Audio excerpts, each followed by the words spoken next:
Conas dá bh códa is mí sé OMP agus seo léirmheas agus an leabhar bheith á bheascaing inniu ná an ceanmhar seo The Bee Sting le Paul Murray agus tá gach aondaine á léamh seo faoi láthair. Bhí me léamh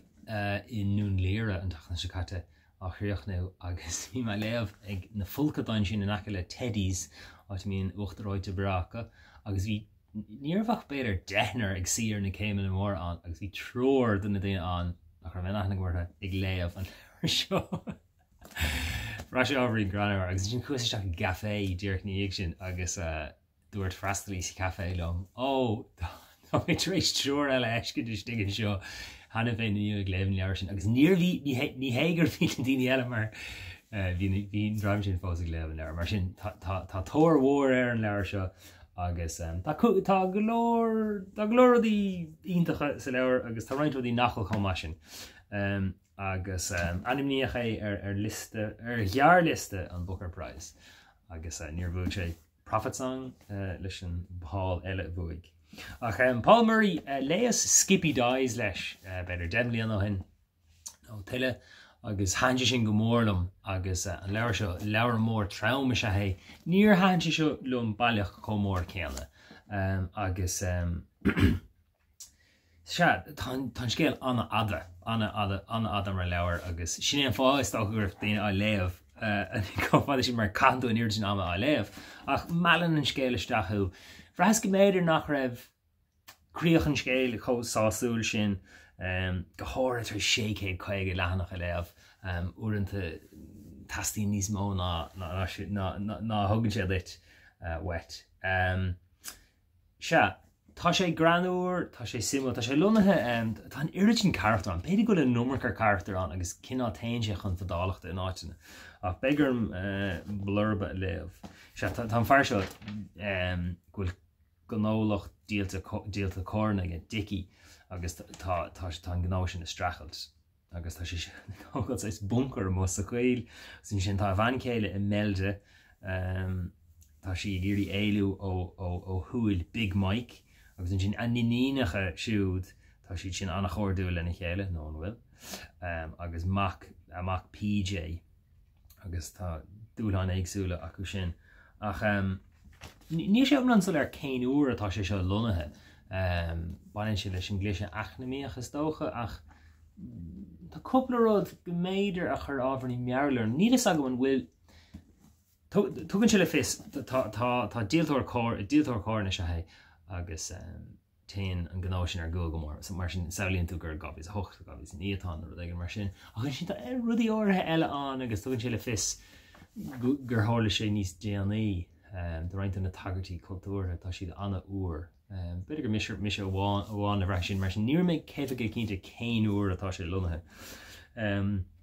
agus ach an rud is móna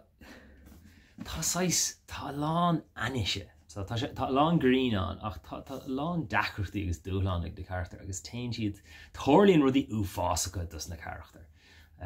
agus fiúnuras charachtar iad a haíon ling agus táirn sé sin na gcónaí ach beidir go dálíonn na murcha rudí uafásacha dómh ach tá chur síos an is spéisiúil tá an charachtracht an bhat an chud is mó tá na miún sonraí faoi héal na héireann agus faoi bhéirlin na héireann an is spéisiúil tá an gréas an charachtar agus scéalta grá agus caidrimh agus gailta agus gachéan ar danamha agus rudháin rilumm ná tá charachtar amháin an agus tá sé ábharín róchasúil le David Naras ach ag an am céanna níl an gcurann sé ní David Naras thugtar an garachtar ach tá cúpla element atá róchasúil le charachtar beo gur féidir é heú taobh mód an charachtar beo sin ach agus sin gur bháin sé sin de beagáín fear mion amachchas amachatá ach tá lán na charachtar cinelí na dul as mé agus háir sé seo le Skippy Dies freisin tá buile i gceist agus gealtachas méadátha agus nuair tá iirtin leathnachan agus a gata dultrí na dúláin agus na constaí agus rudí nóirichan nó uafásacha nó unsathe a bheith thoirledómh. Tá seabhrín dúlánach é sin dhéanamh agus níor haan bhí elementí óra den scéal ná haan a bhí cho bhí ar na charachtar an nómarcha strachailte a dhéanamh. Ní mé dom sin ach níor tá leirech ó fada sin tá sé órin dachar sais ghlacha le sin. Tá charachtar agus thug mé seo Honnig mé seo luaigh den aigen I léirmheas bíon leir agus bhreathas é seo freisin tá charachtar éireachán agus charachtar éireachán agus beidir goil an saoil ró dhheachar dóibh ná an sé sin feice ró vinnic a going gomíon sais saoil Harbh dachar ag na charachtar éireacha agus bíon sin an a gcónaí an féidirling charachtar éireach nachfuil saoil dúlánach ag gin ag bheith eáil agus se an dagan sé le chéile go maith an deire tá láradí tá sais roiint na taimí atá agus a fáimú taobh hir den leabhar an áradí ar nós an tathú éráide agus sais nihilachas a bhainins lei sin nó agla ribh sin agus búirt rihann athú éráid agus siad go bhaimíonn siad sin go maith agus sin sin rudaí ar nós an tidirlín agus an tionnach ar bhíns ag an idirlín agus sais daoine a bheith dul síos Paul Cunicéir a bhainins le cóchealaga agus iad prapáil de scris, ulscris aigen a hiocig bíoch cuasaí aimsere nó rud aigen eile gceist. Agus is coolar maithíd sin ach deir hir heil ar a bhiú an tairmh an tribloid ní me cho cínta gur bhiú. sé sin ní leabhar ionintach é tá sé go maith ach ní neistíocht do rinne sna 600 caige lehanach sin bhí asúla beag an níos mó go dúchach an scéala chéile ar bhealach beag an níos nasasta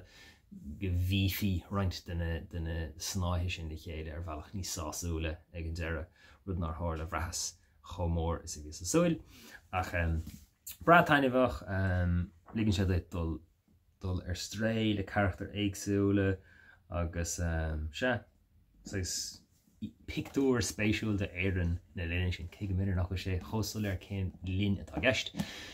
Sin é léirmheas slán tá lína chuirde mat an leir léite goibh abrí gilm cad é híl si féin.